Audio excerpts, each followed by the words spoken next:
మనందరూ కూడా ఒకసారి ఆలోచించాలి. ఏ ప్రభుత్వం మనకు అండగా ఉంది, ఏ నాయకుడు మనకు అండగా ఉన్నాడు. ఇవాళ ముఖ్యంగా మన మత్స్యకార వర్గాలకి మొట్టమొదటి నుంచి కూడా అన్న నందమూరి తారక రామారావు గారు తెలుగుదేశం పార్టీ పెట్టిన దగ్గర నుంచి తెలుగుదేశం పార్టీలో ఉన్నటువంటి ఏకైక వర్గం మన మత్స్యకార వర్గాలు. తీర ప్రాంతంలో అందరూ కూడా తెలుగుదేశం పార్టీతో ఉన్నాం. ఇవాళ అనేక సంక్షేమ కార్యక్రమాలకి మనకు జరిగినాయి అంటే అది ఒక తెలుగుదేశం పార్టీలోనే. ఇవాళ ఎందుకంటే మీకు ఇక్కడ ఫిషింగ్కి సముద్రం మీద వేటలేదు కాబట్టి మీకు ఆయిల్ సబ్సిడీ ఉండదు, కానీ ఆయిల్ సబ్సిడీకి మొట్టమొదటి శ్రీకారం చుట్టింది తెలుగుదేశం పార్టీ. అలాగే 50 సంవత్సరాలకి పెన్షన్ ఇస్తున్న పార్టీ కూడా తెలుగుదేశం పార్టీనే. సబ్సిడీ మీద వలలు కానీ, పడవలు కానీ, ఇంజిన్లు కానీ ఎవరికి ఏది కావాలని మనం ఇచ్చాం. ఇవాళ అనేక సంక్షేమ కార్యక్రమాలు మనం చేసుకున్నాము. మళ్ళీ ఈ ప్రభుత్వాన్ని గెలిపించుకోవాల్సినటువంటి బాధ్యత మనం తీసుకోవాలా లేదా? తీసుకుంటారా గట్టిగా? ఎందుకంటే ఇవాళ మహిళలకు కూడా ఆ రోజున మహిళా సొసైటీలు ఏర్పాటు చేసింది తెలుగుదేశం పార్టీలో. ఇవాళ మొన్న భువనేశ్వర్ గారు బందరు వచ్చారు.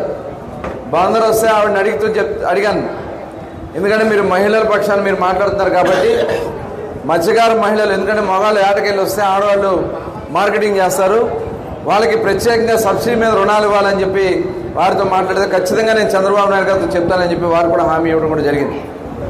ఇలా ఏదైనా మన కోసం మన గురించి ఆలోచించే పార్టీ తెలుగుదేశం పార్టీనే. ఇవాళ మావయ్య గారు ఫస్ట్ టైం ఎమ్మెల్యేగా ఇచ్చిన మంత్రి పదవి ఇచ్చిందంటే తెలుగుదేశం పార్టీ. ఇవాళ మళ్ళీ నేను కూడా తర్వాత ఎమ్మెల్యేగా ఫస్ట్ టైం గెలిస్తే ఫస్ట్ టైం మళ్ళీ మంత్రి ఇంటి దగ్గర పిలిచి ఇచ్చినటువంటి పార్టీ తెలుగుదేశం పార్టీ. ఎందుకంటే బాబు గారి యొక్క ఉద్దేశం మన సమస్యలన్నీ మనకైతే ఎక్కువ తెలుసు అనే ఉద్దేశంతో ఆయన ఈ కార్యక్రమాలన్నీ కూడా మనకి చేయటం. ఇవాళ అనేక కష్టాలు ఇబ్బందులు పెడుతోంది ఈ ప్రభుత్వంలో. ఇవాళ జీవో నెంబర్ 217 తీసుకొచ్చారు. మీ దృష్టిలో ఉంది అది?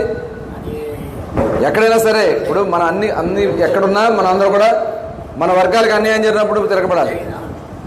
జీవో నెంబర్ 217 తీసుకురావడం వల్ల ఎన్నో తరతరాలుగా మనకు ఉన్నటువంటి హక్కులు మనం కోల్పోతున్నాం. ఇప్పుడు మీరు అంటున్నారు పంచాయతీ చెరువులు మీకు రావట్లేదని చెప్పి మీరు అంటా ఉన్నారు. ఏ ఒక్కటి కూడా మనకి వేట చేయడానికి అవకాశం లేకుండా ఈ ప్రభుత్వం జీవోలు తీసుకొచ్చే అవకాశం. ఇప్పుడు 100 ఎకరాలు పెట్టారు, రేపు ఎకరం ఉన్నా కూడా మనకి హక్కులు లేకుండా చదవాలనేది ఈ ప్రభుత్వం ఆలోచన. ఆక్షన్ పెడతారంట.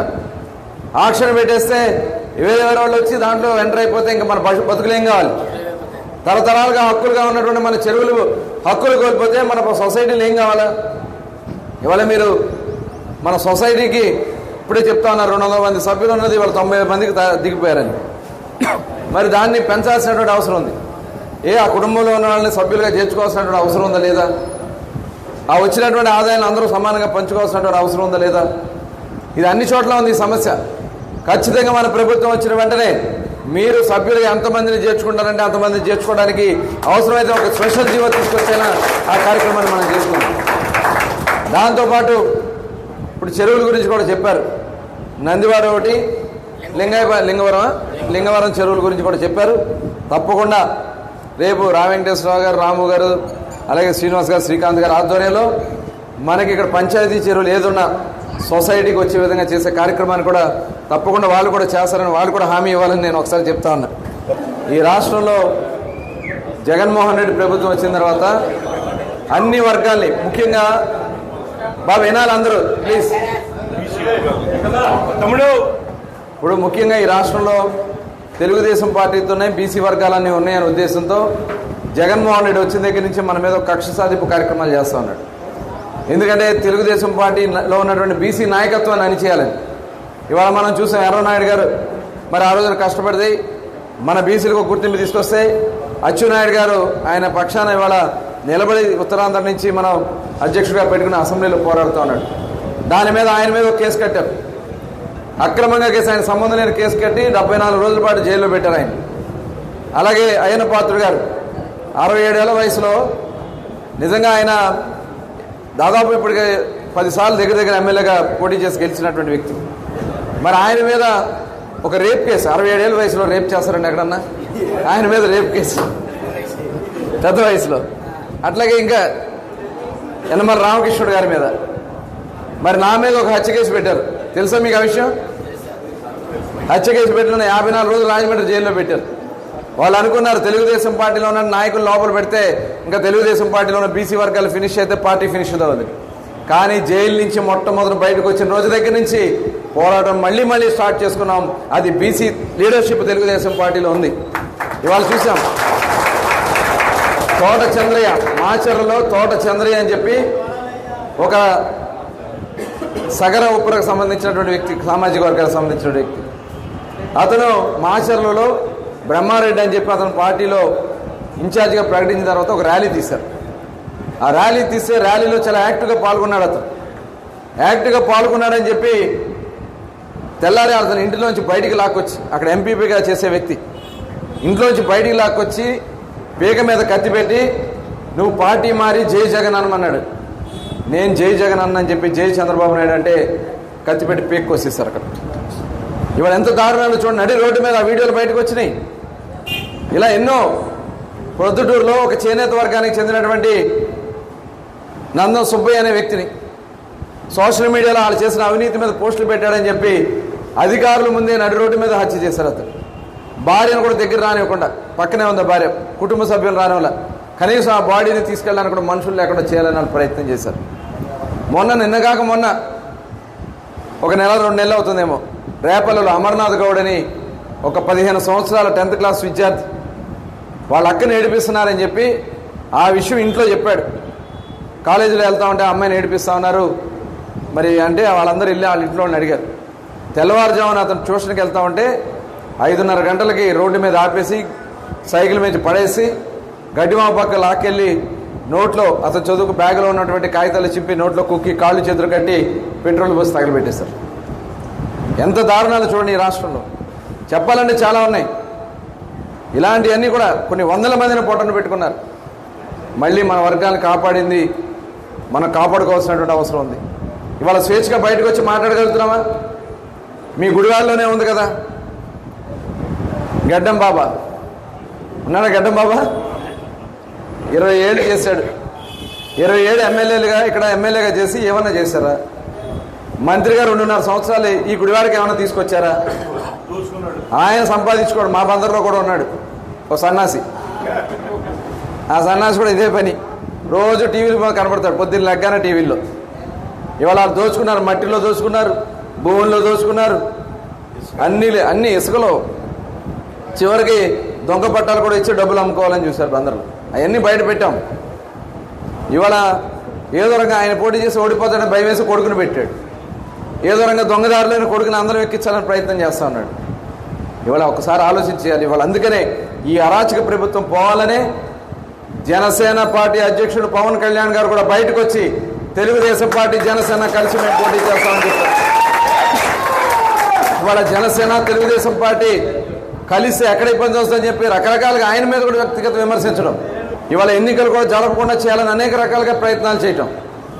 మరి దానికోసమే కేంద్ర ప్రభుత్వ సహాయ సహకారాలు కూడా కావాలి. ఈ రాష్ట్రాన్ని మళ్ళీ పునర్నిర్మాణం చేసుకోవాలి. ఇవాళ పెన్షన్లు అప్పు లేదు, అప్పు రాలేదు కాబట్టి పెన్షన్లు అయిపోయినాయి. కానీ ఏం చెప్తున్నాడు, చంద్రబాబు నాయుడు గారు లెటర్ రాశారు కాబట్టి పెన్షన్లు అయిపోయినాయని చెప్పి తప్పుడు కథనాలు రాయిపిస్తూ ఉన్నారు. వాస్తవానికి జనవరి నుంచి నొక్కినటువంటి ఏ బటన్కి 1 పైసా కూడా పడలే. ఇప్పటికి 5-6 పథకాలు బటన్లు నొక్కాడు. పడినాయి ఎక్కడన్నా? ఎవరికన్నా పడినాయా? ఎవరికి పడలే. ఈ పెన్షన్లు కూడా అదే. ఇవాళ కొత్త డ్రామాలు ఆడి చేస్తూ ఉన్నారు. ఇవాళ ఎవరైతే అధికారులు వాళ్ళకి తొత్తులుగా వ్యవహరించారో వాళ్ళందరి మీద కూడా చర్యలు అయిపోతాయి. ఆల్రెడీ మన కలెక్టర్ వెళ్ళిపోయాడు రాజాబాబు అని చెప్పి. ఆయన ఏం దోచుకున్నాడు, ఓటర్ లిస్టులో అవకతవకలు, దాని మీద మేము వెళ్ళి కంప్లైంట్ చేసాం. మా దగ్గర దొంగ పట్టాలు పెట్టించేసి అమ్మేస్తా ఉన్నారు స్థలాలు, అవన్నీ తీసుకెళ్ళి కంప్లైంట్ చేశాం. మట్టి అర్ధరాత్రులు టిప్పర్లు, కొన్ని 100 ట్రిప్పర్లు అమ్మేసుకుంటా ఉన్నాడు. చివరికి బందర్ మున్సిపాలిటీ ప్రజలకైతే నీళ్లు ఇవ్వట్లేదు కానీ ట్యాంకర్ నీళ్లు అమ్మేసుకుంటా ఉన్నారు. ఇవన్నీ కూడా బయట పెట్టడం వల్ల ఇవాళ అధికారులు కూడా మొత్తం చుట్టుకుంటుంది. ఇంకా మన గెలుపుని ఎవరు ఆపలేరు. ఈ రాష్ట్రంలో మళ్ళీ జనసేన, తెలుగుదేశం, బీజేపీ ఎన్డీఏ ప్రభుత్వం ఏర్పడబోతోంది. దాంట్లో ఎటువంటి అనుమానం లేదు. ఏమైనా అనుమానం ఉందా మీకు? ఎవరికన్నా చెప్పాలి కదా, అనుమానం ఉంటే చెప్పండి. రాబోయేది జనసేన, తెలుగుదేశం, బీజేపీ కూటమి ప్రభుత్వం రాబోతోంది. రేపు ఎవరైతే ఇవాళ తోకజాడించినటువంటి మీ గుడివాడ గుట్కా దగ్గర నుంచి అందరినీ రేపు రాబోయే కాలంలో నడి రోడ్డు మీద నిలబెట్టి ప్రశ్నించే రోజు అతి దగ్గరలో ఉందని కూడా మీకు ఈ సందర్భంగా తెలియజేస్తాను. వాళ్ళ అధికారులు ఏ రకంగా అయితే తప్పించుకోలేకపోతున్నారో ఇలాంటి దుర్మార్గులు కూడా తప్పించుకోలేకపోతారు ఖచ్చితంగా దాంట్లో. లేకపోతే అన్న నందమూరి తారక రామారావు గారు ప్రాతినిధ్యం వహించినటువంటి గుడివాడలో చేశారా ఎమ్మెల్యే ఎన్టీ రామారావు గారు గెలిపించుకున్నారు గతంలో, గుర్తుందా? అటువంటి గుడివాడ నియోజకవర్గంలో క్యాసినోలు పెట్టి క్యాబరేలు పెట్టి రాష్ట్రంలో అల్లరపాలు చేసిన వ్యక్తి మరి మీ గుట్కా నాని. మళ్ళీ గుడివాడ గౌరవాన్ని కాపాడాలంటే వెనిగళ్ల రాము గారిని గెలిపించుకోవాలి. గెలిపిస్తారా అందరూ? అత్యధిక ఓట్ల మెజార్టీలో గెలిపించాలి. మీరు బాధ్యత తీసుకోండి. రేపు ఇప్పుడు మీరు చెప్పినటువంటి సమస్యలన్నీ చేసే దాంట్లో రాము గారికి తోడుగా మేము కూడా ఉంటాం. రా వెంకటేశ్వరరావు గారు ఉంటారు, శ్రీనివాస్ గారు ఉంటారు, శ్రీకాంత్ గారు ఉంటారు. అందరం కలిసి చేసుకుందాం. దయచేసి ఎవరు కూడా డివేట్ కావద్దు. పార్లమెంట్ అభ్యర్థిగా బాలశౌరి గారు కూడా మంచి వ్యక్తి. ఆయన కూడా రావడం వల్ల ఇవాళ మీకు ఫ్లైఓవర్లు వచ్చినాయా, రైల్వే ఫ్లైఓవర్లు, ఓవర్ బ్రిడ్జ్లు జరుగుతున్నాయా వర్క్లు. ఇవాళ ఆయన పార్లమెంట్ సభ్యుడిగా, ఎందుకంటే నాకు తెలిసినటువంటి దాంట్లో ఫ్లైఓవర్లు వేయాలంటే నేషనల్ హైవేలకే ఉంటాయి, ఇంటర్నల్ సిటీలో ఉండవు, టౌన్లో. కానీ అటువంటి ఫ్లైఓవర్లు తెచ్చినటువంటి వ్యక్తి బాలశౌరి గారు. మీరు బాలశౌరి గారిని కూడా గెలిపించుకోవాల్సినటువంటి అవసరం ఉంది. పార్లమెంట్ అభ్యర్థిగా గ్లాసు గుర్తు మీద బాలశౌరి గారికి ఓటేయాలి. అసెంబ్లీ అభ్యర్థిగా వెనిగళ్ల రాము గారికి సైకిల్ గుర్తుకు ఓటేయాలి. అదే ఫస్ట్ వెళ్ళంగానే తెల్ల డబ్బా ఉంటుంది, తెల్ల డబ్బా మీద గ్లాస్ ఉంటుంది, అది గ్లాస్కి వేయాలి. లోపలికి వెళ్తే పింక్ డబ్బా ఉంటుంది, ఆ పింక్ డబ్బా మీద సైకిల్ ఉంటుంది, ఆ సైకిల్కి వేయాలి. ఏంటి వేద్దామా?